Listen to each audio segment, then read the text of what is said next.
that even when you are so convinced that this is truth, okay, whatever that is, that you still have this moment of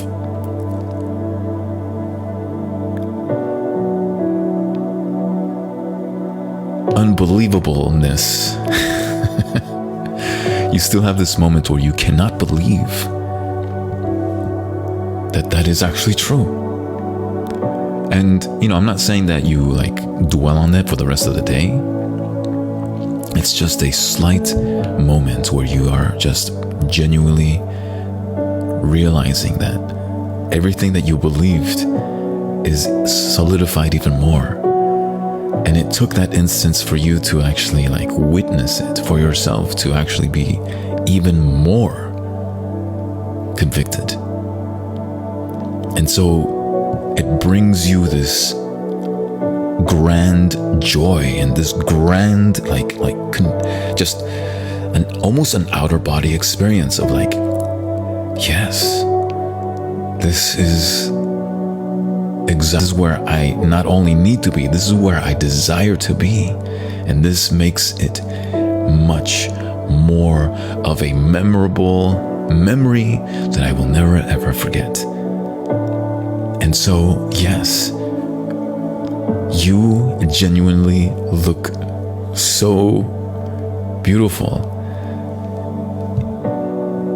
even more in person. I don't care what we do, what we say, I don't care where we go. We can be in your car for the rest of the day. But my goodness, it feels so great just to be in the same presence with you. And I cannot remove myself from this place, at least for a while, And it feels so wonderful to let her know that she's a beautiful woman,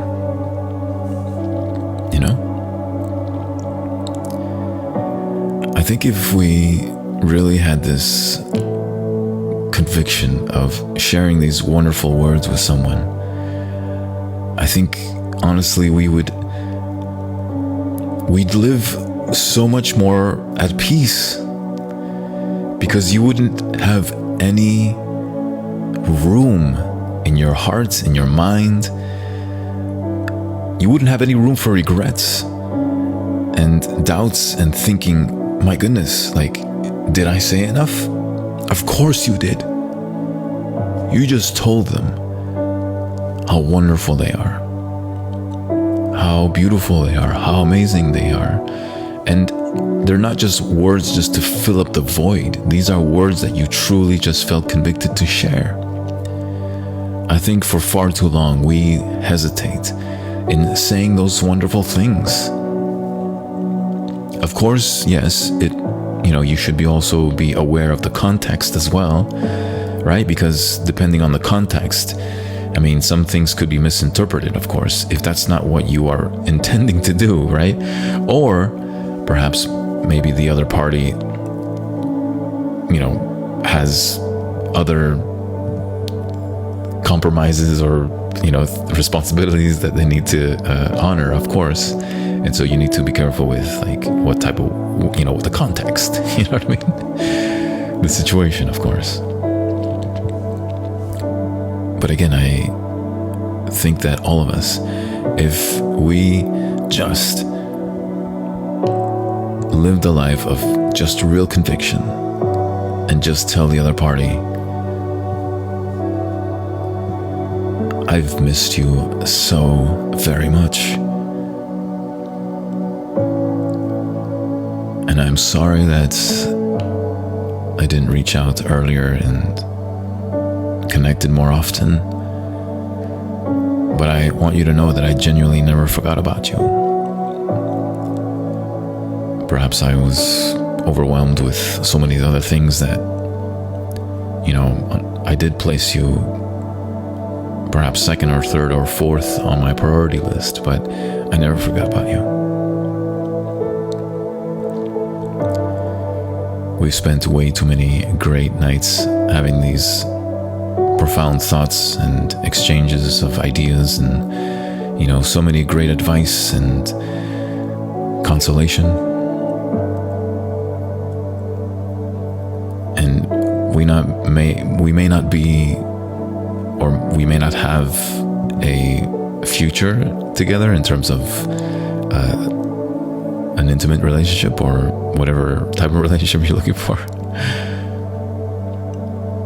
But I so want to be your friend. And if that's all I am to you, I'm okay with that.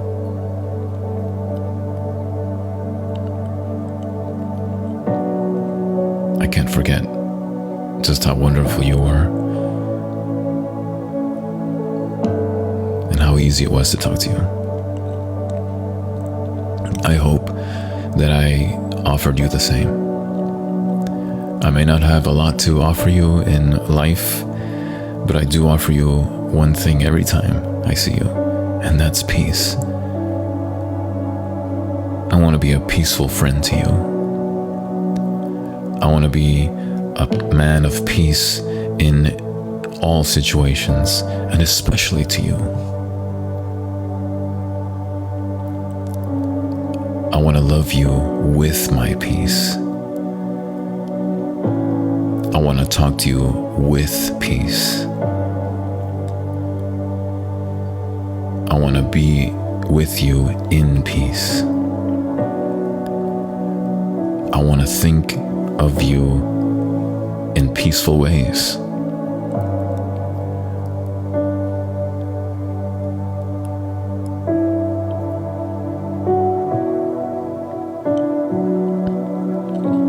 Can you imagine speaking like that to someone?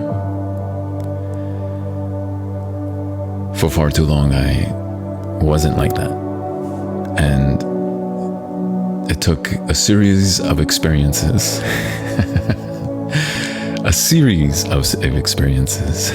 for me to finally get to that moment, to that realization. And perhaps it's going to take a series of experiences for you to get to that point as well. But I insist. I think you should speak to someone without regrets. But don't forget to honor and respect their situation as well. If they're with someone, honor that. And not only honor it, but protect that. Truly and genuinely protect it. One of the things that I talked about in my last show is faithfulness. I think most of us know how to define faithfulness. But I think very few of us actually understand how to love someone through sheer faithfulness. Like this word sheer, it's a great word, by the way, because it makes it exclusive. Whatever word that follows sheer, that means it is separating it from the rest of the English vocabulary. And therefore, this word that follows is exclusive. And this is not some sort of like elitist, philosophy. This is more about projecting the importance, right? And not only projecting it, but creating an actual like sphere to elevate it to something higher and greater than this broken world. And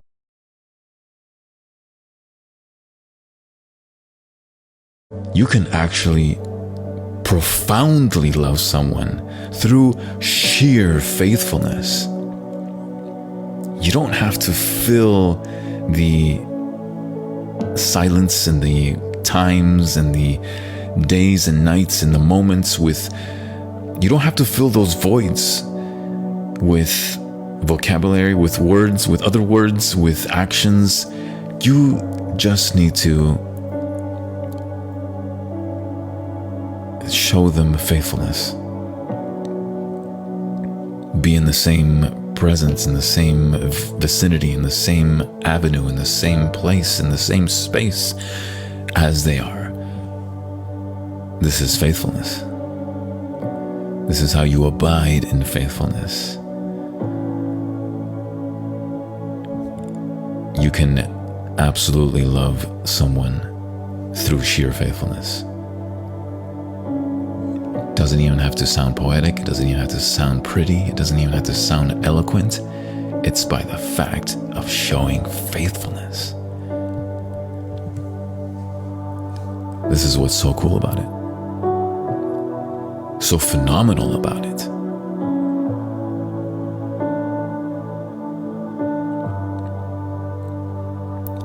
This poem that I started out tonight with Percy Shelley's poem called Two. He says, again, in the very first sentence, he says, one word is too often profaned for me to profane it. One feeling too falsely disdained for thee to disdain it. And one hope is too like despair for prudence to smother, and pity from thee more dear than that from another. I can give not what men call love, but wilt thou accept not the worship the heart lifts above? And the heavens reject not, and the desire of the moth for the star, of the night for the morrow, and the devotion to something afar from the sphere of our sorrow.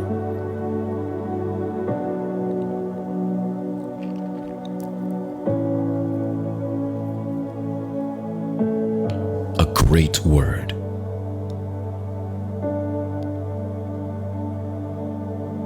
A wonderful, loving, faithful word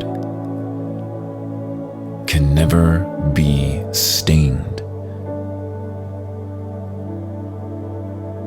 by the darkness of the world, because it only stems from the heavens.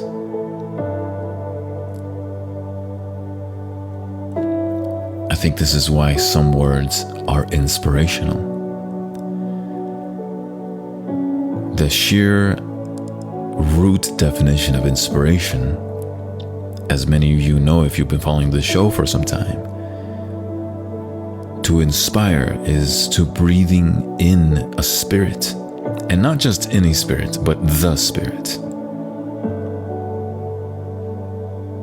Spirit that only dwells in holiness, that only dwells in great and wonderful things. It cannot dwell in darkness. And so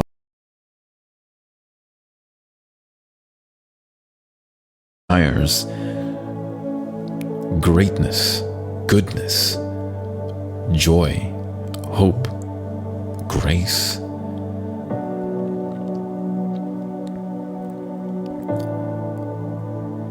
I think this is part of the reason why forgiveness is such a powerful gesture. It's a powerful act.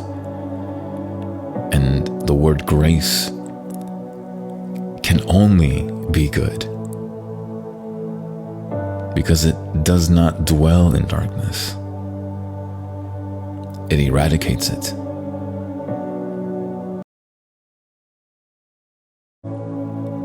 It brings forth the light and breathes in the Spirit, and therefore grace is inspirational.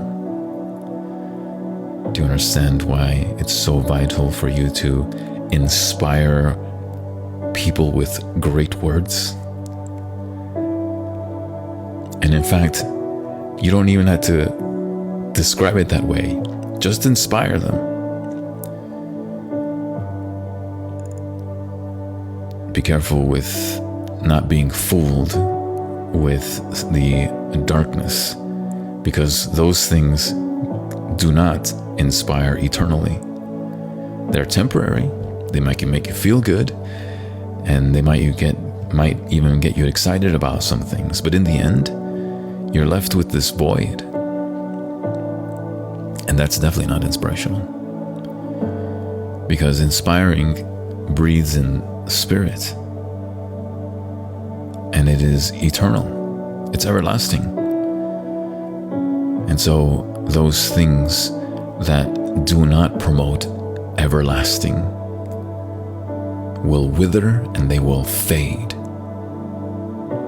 back into darkness. And that's not where we need to be, friends. We need to be in the light. We need to be in joy. We need to be in grace. We need to be in faithfulness.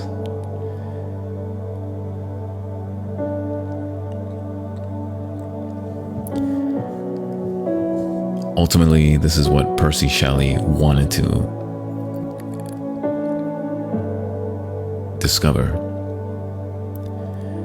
And he tried to find it in these words, in good words. But all the while, he was mixing a lot of dark words too. And I think that's what kept them in the dark. Certainly thankful for his wonderful work. But as I have been expressing on this show for so long now, even the greatest of poets sought holiness in their life. And some of them actually found it, but others fell short.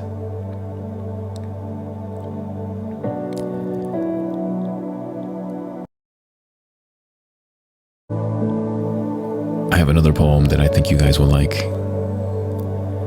You definitely don't want to go anywhere, guys. This poem is one of my favorites that I'm going to read to you. It's by Angela Morgan, or some people like to pronounce Angela Morgan.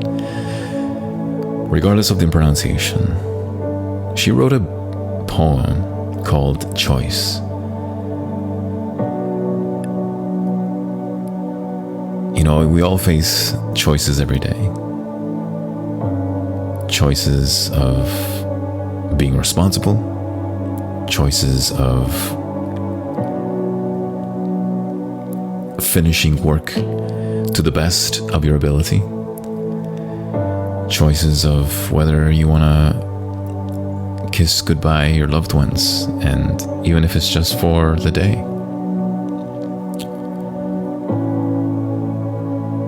But choices are a part of what we do every single day.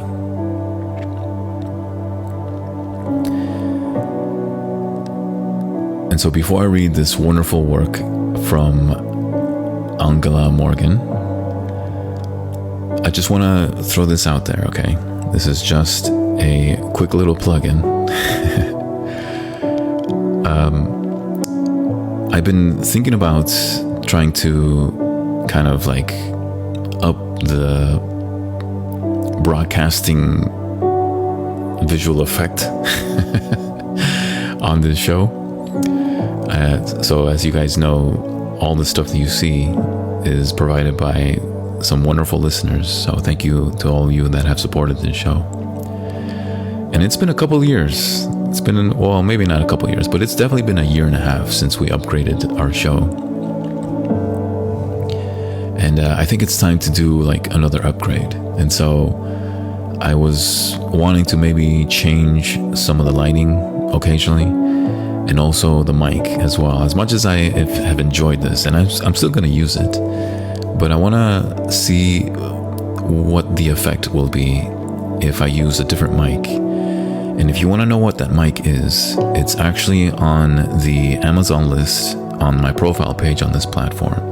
So if any of you feel led to help out with this show, to support this show, go check out that list on my profile page. It's on the link tree, and it should be the first link.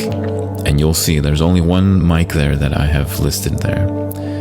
And it's actually pretty cheap. I mean, compared to, you know, good quality mics. I mean, it's not like super cheap, but it's pretty cheap. And so if you want to check it out, And again, this is only for those of you who feel led to support this show. This is actually the way you can do it. I don't want you to send me money. I don't want any of those other things. And I'm certainly happy that and thankful that some of you guys have done that. But I want you to understand that's not what I like. I would rather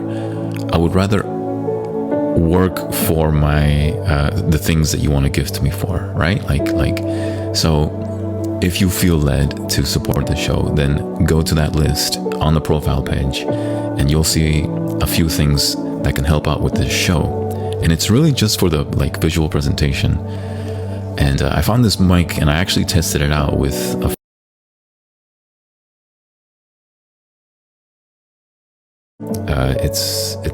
it's one of those condenser mics. I don't know if you guys know what that is, but basically if I ever speak too loud, then it actually counters the high pitchedness, and so it actually levels it out real nice. I don't know if you guys noticed, but sometimes when I'm in the zone, whenever I'm diving deep into some of these poems, you see me moving around a lot, and it's because in my earphones it's getting louder, and so I have to sort of regulate myself physically, and so I think with this mic it'll just make things a lot simple, and it'll be just more fluid, and I think you guys in the end are going to be so appreciative of it because it's going to affect how so it'll just smooth it out really nice, and it's just going to make for a better presentation. I also listed a projector, and so I want to maybe switch up some of the projections that you see in the background.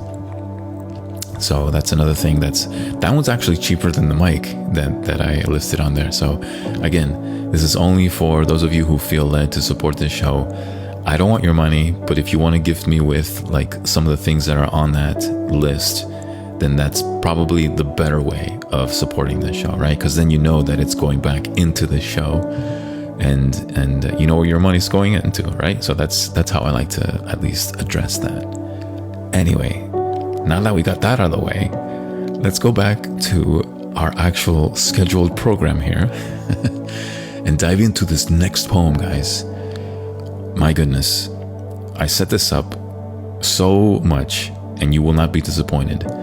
But I want to change the track because I feel like in order to honor Angela Morgan's wonderful poem here, it needs to have a great track. So let me switch this up real quick. It's gonna seem like a little bit of an abrupt a change, but I think you'll appreciate it. By the way, quick shout out to the soundtrack right now because it's done by a group called One Moment. They have a YouTube page, and I want to encourage you guys to go and check them out. And again, it's called One Moment, the number one and then the word moment.